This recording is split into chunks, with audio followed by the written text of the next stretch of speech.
हम वही कहेंगे जो हमारा दीन हमको बताता है। अलैकुम वरहमतुल्लाहि वबरकातुहू। मुफ्ती साहिब क़िबला, क्या गाना किसी सूरत में जायज़ हो सकता है? कुछ लोग जदीद तहक़ीक़ के नाम पर जायज़ की सूरत निकाल रहे हैं, माअज़ल्लाह। ऐसे नाम निहाद मुहक़्क़िक़ पर अज़्र शरअ क्या हुक्म हो? जनाब सैयद शुजात अली साहब, वालेकुम अस्सलाम वरहमतुल्लाहि वबरकातुहू।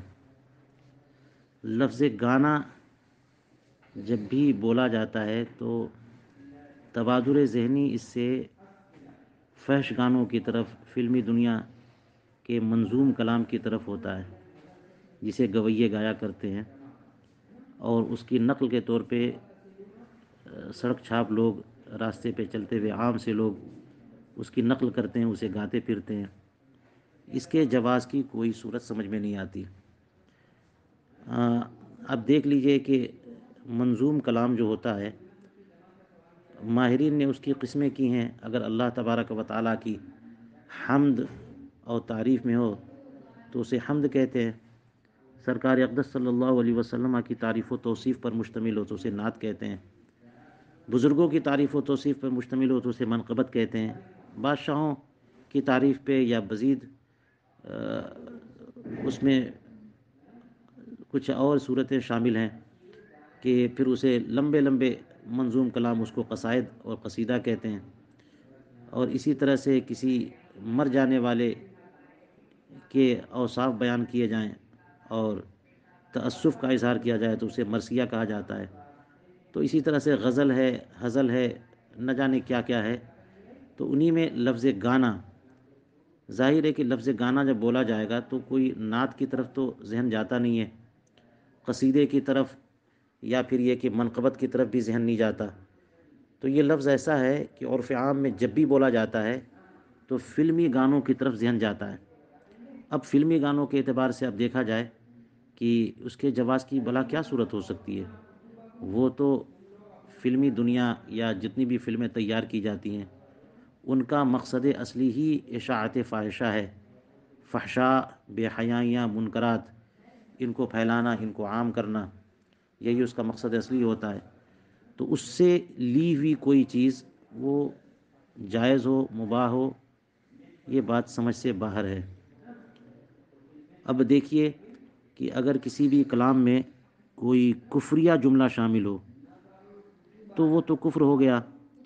वो इस वजह से कुफ्र नहीं है कि वो गाना है, बल्कि अपने मज़मून के एतबार से कुफ्र है। और गाने की जहत से क़बाहत ये अलग चीज़ है। इसी तरह से अगर किसी कलाम में कोई हराम मफ़हूम शामिल हो गया तो वो कलाम हराम माना जाएगा। ये सिर्फ़ गाने और मंजूम की बात नहीं है, बल्कि नस्र में भी कोई हराम मफ़हूम बयान करेगा तो वो हराम ही होगा। अब इसी तरह से कोई जायज़ मफ़हूम हो, यानी उसमें कोई हुर्मत का मफ़हूम ना हो, कुफरी मफ़हूम ना हो, तो उसे जायज़ कह सकते हैं। लेकिन ये तो असल के एतबार से जायज़ कहेंगे, यानी अगर नस्र हो या आम सा शेर हो। लेकिन बात यहाँ पर गाने की है, तो गाने में कोई ऐसा मज़मून न हो जिसमें कुफरी माना हो या हराम माना हो, तो सिर्फ़ इस वजह से कि कोई हराम या कुफरी माना ना हो उसे जायज़ कह देना, उसकी दूसरी जहत को नज़रअंदाज करना है। क्योंकि दूसरी जहत ये भी है कि वो फ़िल्मी दुनिया से आने वाला वो गाना है। अपने मस्तर और मंबा के एतबार से जहाँ से वो आ रहा है, जहाँ उसका चाल चलन है, यहाँ जहाँ पे वो गाया जाता है, जहाँ से वो लिया जाता है, ये सब चीज़ें बेहयाइयों का मखज़न हैं, फ़वाहिश का मरकज़ हैं। बुराइयों की तालीम और ताल्लुम और उनको फैलाना उनका मकसूद असली होता है।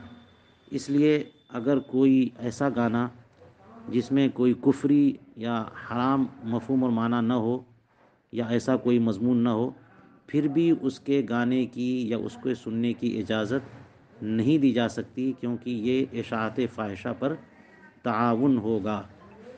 और कोई अगर इसको जायज़ करार दे तो ये मसलहत शरइया के ख़िलाफ़ है। क्योंकि अगर कोई ख़िलाफ़ शरअ मफ़हूम उसके मज़मून में न भी पाया जाए, तब भी उसकी क़बाहत के लिए यही क्या कम है कि ऐसे माहौल में वो गाया गया, ऐसे लोगों ने गाया جن کا باقاعدہ مقصد ہی فواحش کی تجارت ہے، بے حیائیوں کو فروغ دینا مقصد ہے، تو اب ایسی چیز کو اگر گانے کی اجازت دے دی جائے اور نغمگی کی اجازت دے دی جائے تو گویا کہ عوام الناس تو اس ہلکی اجازت کو دور والی اجازت تک لے جا سکتے ہیں۔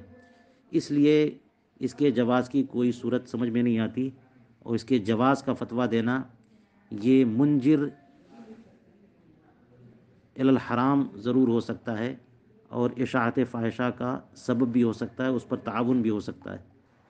اس لیے اس سے بچنے کی ضرورت ہے، اور اگر کسی نے اس کے جواز کا حکم دیا یا اجازت دی تو لازم ہے کہ اس پر رجوع کریں اور اصل حکم شرع ظاہر کریں۔ واللہ تعالی اعلم بالصواب۔